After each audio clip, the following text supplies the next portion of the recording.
Hi, I'm Natasha Oates, award-winning therapist and speaker, and I am here with the Dr. Irby. She is an amazing psychiatrist for Atrium Health. She's a teacher at the Reach Institute, as well as associate program director of the Child and Adolescent Fellowship Program at Atrium. Dr. Irby, thank you for being here. Thank you for having me. So excited to be here. Oh my gosh. First of all, you are rare. Um, just being in your profession alone, but then all of the impact that you're having in the mental health space in our community. Thank you for the work that you're doing. Yeah. And honestly, it feels like an honor and a privilege to be able to do it. Especially like I moved here like a little over a year ago from Charleston because I felt like God was calling me here. And yeah, it just feels like since I have been here, it's been very clear why I was supposed to be here. So it's been a really sweet experience so far. Well, come on and take the leap when God tells you to move. It took a while. I said, "Are you sure?" And then I got, like after he told me to, I got cold feet because you get comfortable. But I knew that God was calling me somewhere where I could, really make an impact. And so I had to take that leap of faith. Beautiful, beautiful. We haven't even gotten started, but already you can feel, there's some people that's like, yeah, I feel like I'm supposed to do this. I'm led to do that. I have cold feet, so what a beautiful reminder, even at the beginning. Uh, Yeah. talk today. Okay, wow. So only 2% of psychiatrists in the US hmm African American. So hmm what a rarity. And what a great thing that you're in the field. What drew you to mental health? It was a journey. It wasn't a journey that I just said, oh, I knew I wanted to be a mental health provider. I actually went into medical school positive that I was going to be, you couldn't tell me any different. I was going to be an anesthesiologist. Oh, I was even the vice president of the anesthesiologist interest group.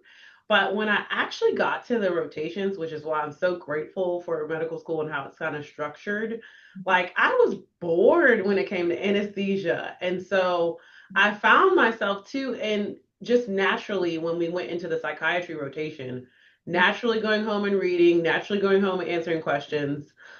It was one of the first times in medical school I got through all the practice questions before the actual test at the end.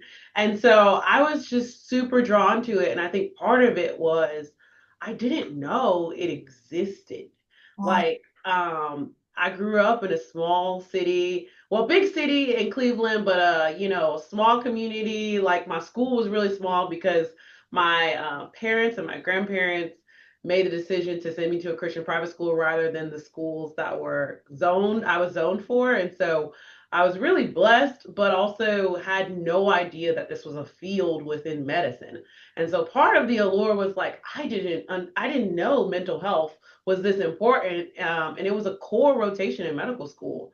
But the other part is I genuinely enjoyed it. Like, and I had a supervisor say to me, when you can do a lot of different things in medicine, you really have to sit down and look at if I put an article in front of you for every specialty, which one would you pick up first and why? Mhm. And I tried to resist because, even within my family, I told them I think I want to do psychiatry. And just due to a lack of knowledge, people were like, so then why did you need to go to medical school? And I'm like, well, psychiatry is a realm within mental health and it is medicine. But even within my own family, there was not this understanding of the fact that that is medicine and that I can be a psychiatrist, which is different than a psychologist and different than a therapist. But within my own family, they didn't know that. So for a while, I tried to even play denial, knowing I wanted to do psychiatry. I was like, telling people like, I don't know, maybe I'll do anesthesia, maybe I'll do psychiatry. I even remember when it came time to interview that I interviewed in programs where you could do pediatrics and psychiatry, but it was all based off of, wanting to make all of my family proud and do the things that they felt like I should be doing, which was kind of like medicine. But I had to really sit down and say, like, no, psychiatry is medicine. Like my own biases almost stopped me from going into psychiatry. And I'm so glad that I I didn't go with, all of the things that held me back personally because I love psychiatry. So, Okay. yeah. You found yourself going away from the traditional route, going away from what your family expected, even what A you surgeon or a pediatrician, you yeah, know. even So, your own expectations of yourself, but yeah, going with what just felt right. yes. Sometimes we can kind of discount our inner knowing Yeah, yeah. and what we see, the doors that are opening before us. So what a beautiful thing to say, you know what? Even though I feel some kind of pressures about the traditional path, I'm gonna follow through with this. So I love when we kind of talk through things and there's so many gems that life lessons that we can gain. Yeah, yeah. Wow. With I know that you specialize in working with youth, with Mhm. adolescents, children. Um, I imagine I'm a parent, so I imagine a lot of times we feel like, oh no, not my child needing, Yeah, or what are you trying? Does that say something about my parenting? No, they don't need that. There is a stigma around mental health. There is a stigma around children needing psychiatric services. yeah. Do you grapple with that kind of that resistance, that shame with parents, and how do you talk them through that?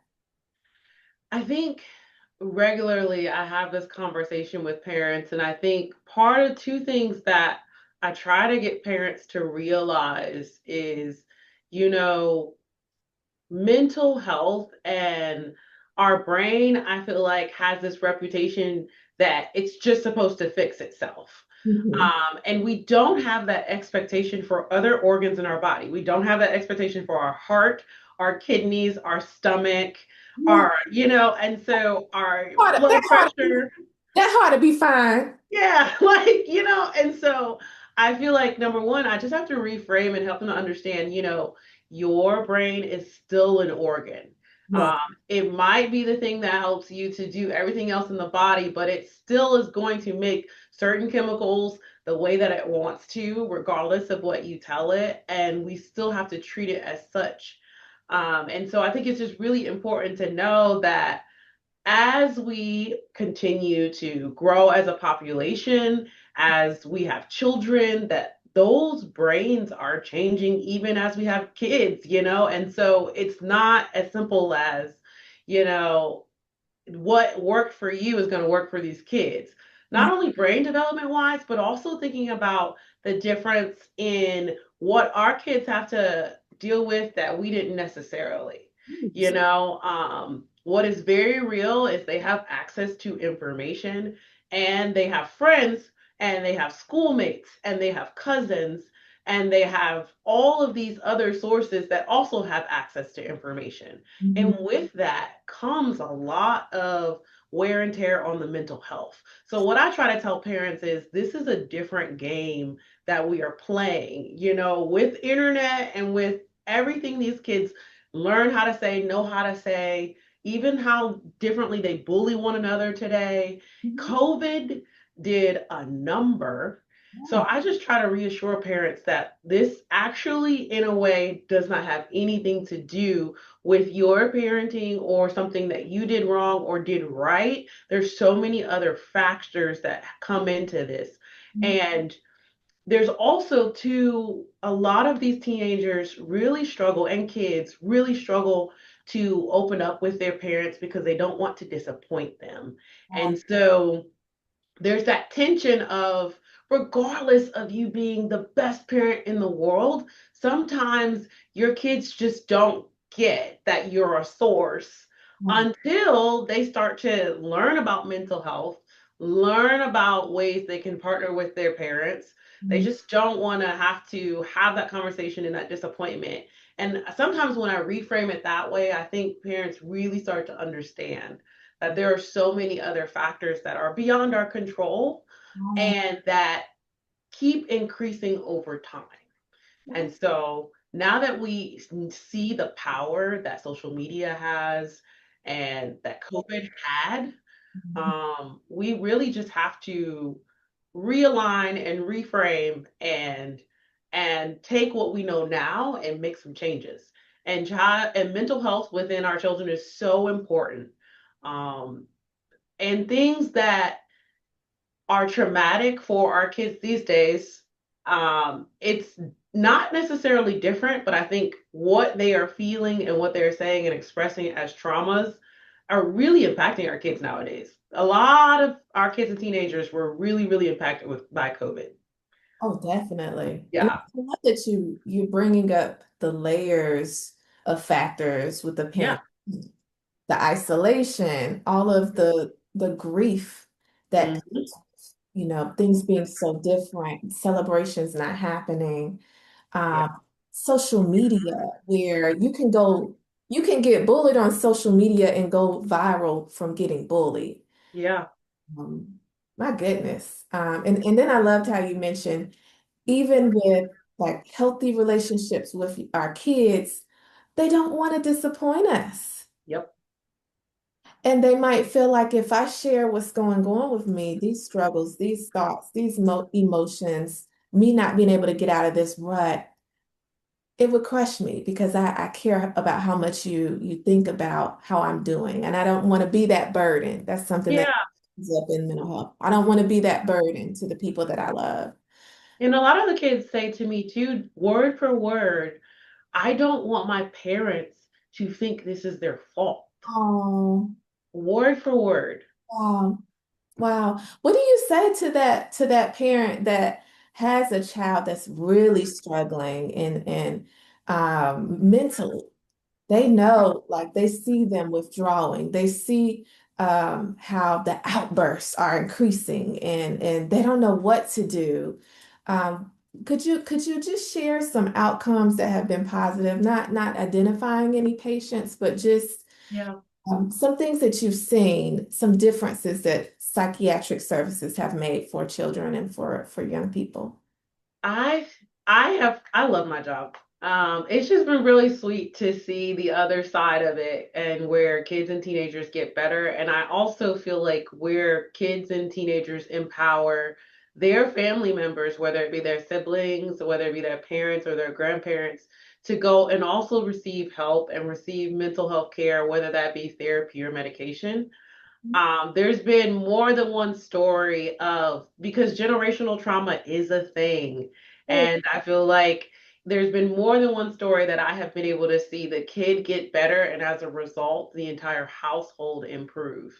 wow. Story after story after story. And like from generational trauma healing all the way down to, there's so many things. A kid who was struggling in school and you put them on a medicine that helps them focus. Yeah. And I have had lots of parents come in and say, I'm starting to see my kid again. And that actually just, to me, reiterates the truth in mental health care because I feel like a lot of people even are too afraid to come see me because they think they will lose their child. Um, Mm, and I don't think that some of the worry is unfounded.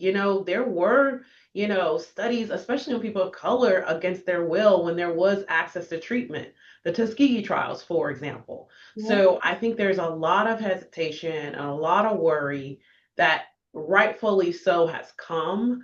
But I am here to not right wrongs, but just be a person that stands in the gap and says, I am actually here to partner with you so that your child gets better. I am not here to hurt you. There have been people here that have hurt maybe your mom, your grandma, or your great grandmother in the past, but I am here to partner with you. And I think that is where I really enjoy my job because I'm not here to overpower them, to tell them what to do.